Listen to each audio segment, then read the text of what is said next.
Bonjour tout le monde, j'espère que vous allez bien. Aujourd'hui on se retrouve pour une nouvelle vidéo où je vais vous donner l'eau à la bouche. J'espère que la dernière vidéo vous a plu parce qu'on se donne à fond pour vous offrir ce nouveau format. Je suis Sarah, la Rouennaise, et aujourd'hui je vais vous emmener avec moi à Rouen pour pouvoir vous présenter 5 lieux incontournables et préparer vos repas de fête de Noël. C'est parti!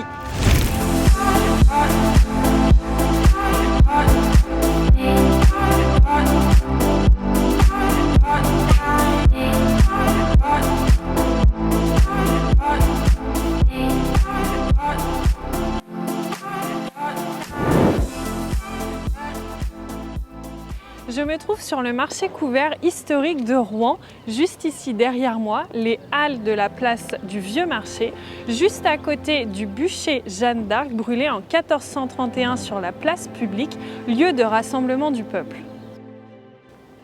Ce marché est ouvert du mardi au dimanche, de 7h pour les lève-tôt et jusqu'à 18h pour ceux qui vont sortir du boulot. Vous pourrez retrouver votre saumon fumé de Noël, votre panier de fruits à offrir avec amour pendant ces fêtes, mais également une boucherie et une ambiance incontournable. C'est ça notre force, c'est que les uns font travailler les autres.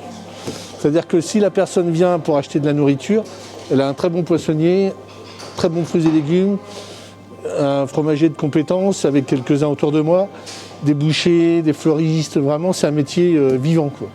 Et un quartier vivant. Nous terminons notre parcours devant l'église Jeanne d'Arc. De nuit, l'église met en lumière des vitraux de l'ancienne église Saint-Vincent datant de la Renaissance. On peut y voir 13 verrières du XVIe siècle réalisées en 1520 et 1530, enchâssées dans les murs nord de l'église, provenant du chœur de l'ancienne église Saint-Vincent. Bon, après vous avoir vendu du rêve avec ce marché couvert, je vous emmène avec moi découvrir l'un des monuments historiques de la ville. C'est parti, suivez-moi.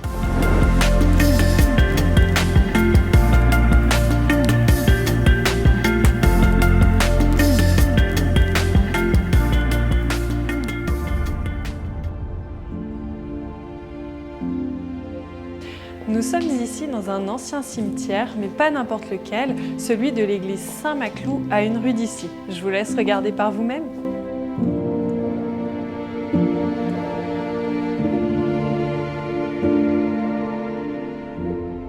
Lors de l'année 1348 et 1349, cet édifice a connu un des épisodes épidémiques majeurs de l'histoire des maladies infectieuses en Europe. Il faut savoir que la peste noire a décimé presque la moitié de la population européenne. Le nombre grandissant de morts enterrés satura complètement le cimetière et les religieux décidèrent alors d'acheter une parcelle de terre non loin de l'église pour y enterrer les nouvelles victimes de la peste. Cette parcelle ne suffisant pas, ils décidèrent de construire 3 arches autour de la parcelle pour entasser les ossements des tombes plus anciennes qu'ils déterraient. Aujourd'hui encore, de nombreux détails macabres ressortent dans ce lieu, comme des crânes, des os ou ce chat momifié. Voilà. Allez, on va changer un peu de décor et on se donne rendez-vous dans la rue Aude-Robec. Nous voici dans l'une des plus belles rues piétonnes de Rouen, la rue Aude-Robec. Ici, hors période de confinement, on y retrouve des bars et des restos qui sont hyper animés en journée, mais également la nuit. Et je vous emmène découvrir le marché du Robec juste derrière moi, à la rencontre de Victoire. C'est parti!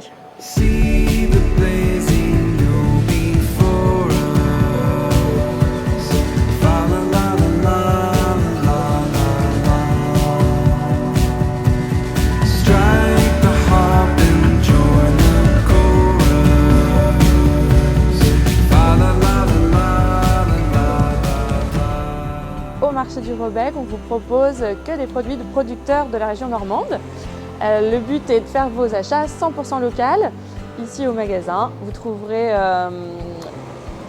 tout ce qui est fruits et légumes, viande, crèmerie, tout pour l'apéritif, l'épicerie, un rayon vrac, des produits d'hygiène, des cosmétiques, tout en local.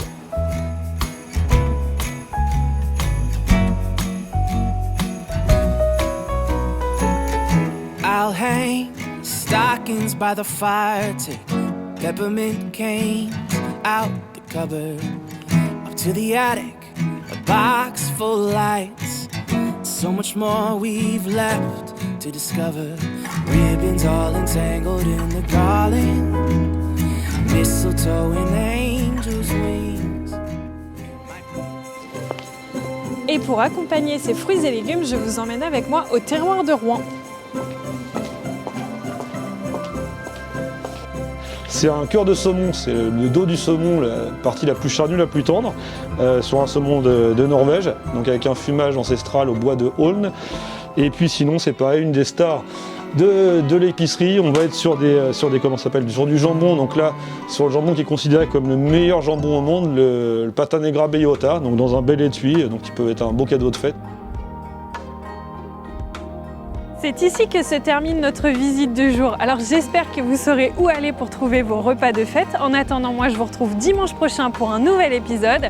Abonnez-vous, likez et prenez soin de vous.